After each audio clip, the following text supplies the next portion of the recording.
Coming up on Mountain News this morning, Hurricane Erin is moving offshore but is still bringing dangerous conditions along the East Coast. And a Middlesboro pizza shop owner says he may have to close his doors, but a Facebook post has brought an outpouring of support. Dedicated to Eastern and Southern Kentucky, this is WYMT Mountain News this morning.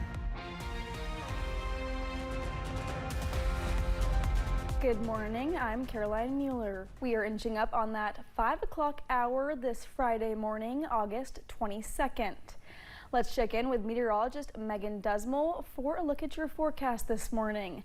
Now, Megan, where are those promised cooler temperatures? Are they finally here?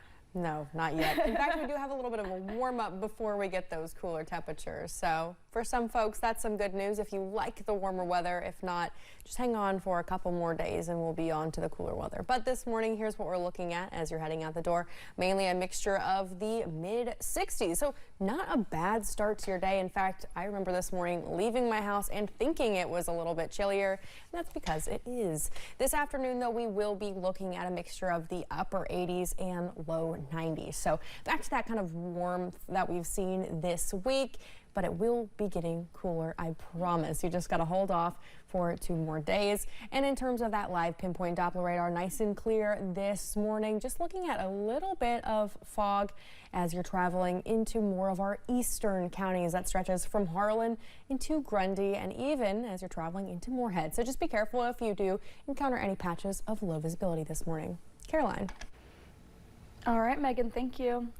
Hurricane Erin is moving offshore but is still bringing dangerous conditions along the East Coast. A state of emergency has been issued in North Carolina where the storm is causing flooding, and many other states are on high alert for deadly rip currents. The Category 2 storm fueled waves up to 20 feet tall off North Carolina's Outer Banks, where many evacuated. First responders were called to an incident involving 2 school buses in Kanawha County, West Virginia on Wednesday. Deputies say it happened near Herbert Hoover High School. Both buses had about 60 students on board. All of the students on the buses were checked out and no one went to the hospital. Kentucky State Police Trooper Jude Remelian was shot and injured in a violent rampage on July 13th when he pulled over a man near Bluegrass Airport in Lexington for a traffic stop. The shooter would later open fire at a Lexington church, killing 2 and injuring 2 others before police took him down. As WYMT's Phil Pendleton reports, Remelian is now sharing more about his recovery. Jude Remelian began with state police 3 years ago, and on a recent Sunday morning, he was patrolling on Versailles Road. He pulled over a driver after a report of a man with multiple warrants. It just happened so fast, and you know, as a Kentucky State Trooper, we're trained to be under pressure and, just try to remain calm. The man had fired a shot, striking him in the leg. 3 people coming into the airport were close by. I said 3 to 5 minutes, good Samaritans really came out, didn't hesitate to come on scene and assist me. That family was on their way to Florida, but officials say they provided critical first aid in the form of a tourniquet.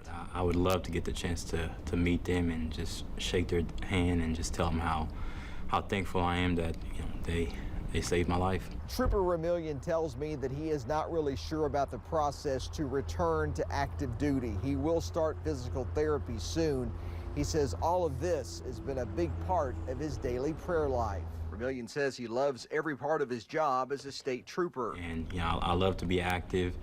I love to put bad boys behind bars. He says the day that he was shot, it was one act from one of those bad guys, but says since then, he's witnessed nothing but good. In Frankfort, Phil Pendleton, WYMT Mountain News. The Kentucky State Police Foundation is accepting donations for Trooper Remelian and his family to help him through the recovery process. We have a link to that on the WYMT News app or WYMT.com. New details in a Jackson County death investigation. State police arrested 24-year-old James Bergman in the case. The Estill County man is facing charges of murder, abuse of a corpse, and tampering with physical evidence. In May, police say they found 40-year-old James Carmack dead from a gunshot wound. He was found inside a vehicle on Richardson Road in McKee. A Pike County man was arrested after police say he fired a gun toward a crowded football field. An arrest citation says a 911 call came in Wednesday claiming Brian Urich was shooting a pistol from his apartment at the Douglas Park Apartments.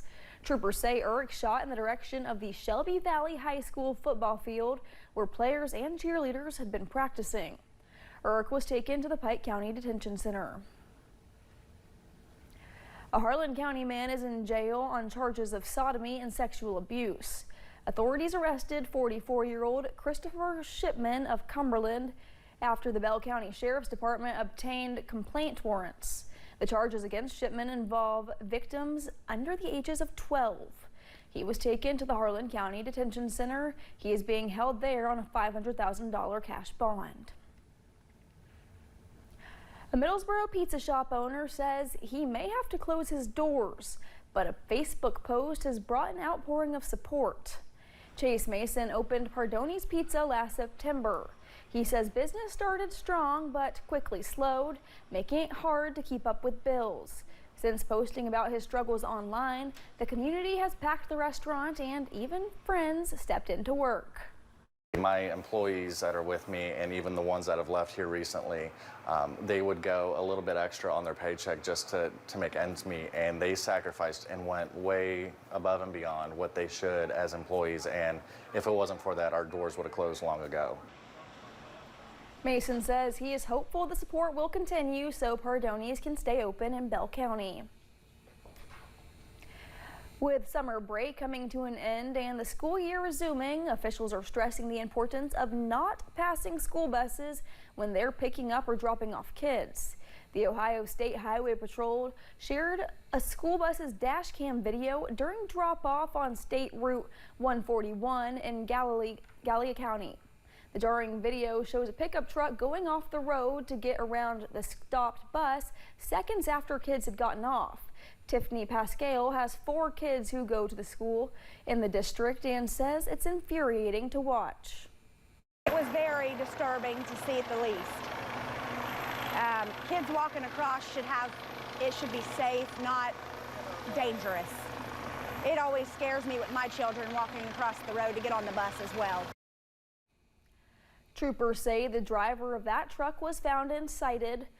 Drivers who violate Ohio's school bus stopping laws can be fined up to $500 and could have their license suspended. Classes are back in session for those attending Bellarmine University in Louisville. Approximately 3,000 undergraduate and graduate students are back on campus for the school year. Bellarmine says this is the most diverse class in the university's history and the largest since 2019. 677 of those 3,000 are first-year students. Of those 3,000 students, more than half live on campus and about a fifth of them are from out of state. Because it's my last first day of undergraduate ever, so I'm graduating this year, and it's really nerve-wracking because I know what I want to do in the future, but I won't have Bellarmine to, I won't have someone to hold hands with along this journey anymore. The university says this year more than half the freshmen are first-generation college students. The founder of Focus on the Family has died. Dr. James Dobson founded Focus on the Family in 1977, which gave him a platform to weigh in on legislation and advise White House panels. We used to air his commentary on WYMT. Dobson left Focus on the Family in 2010 and founded the institute that bears his name and continued with the Family Talk radio show, which is carried by more than 1,500 radio outlets weekly. Dr. James Dobson was 89 years old. Thank you for getting your day started with us here on Mountain News this morning. A boys' choir is responsible for the soundtrack of a new video game. Watch as they play it for the first time next in The Good Side. And temperatures are still hot as we end the week, but cooler temperatures are up ahead.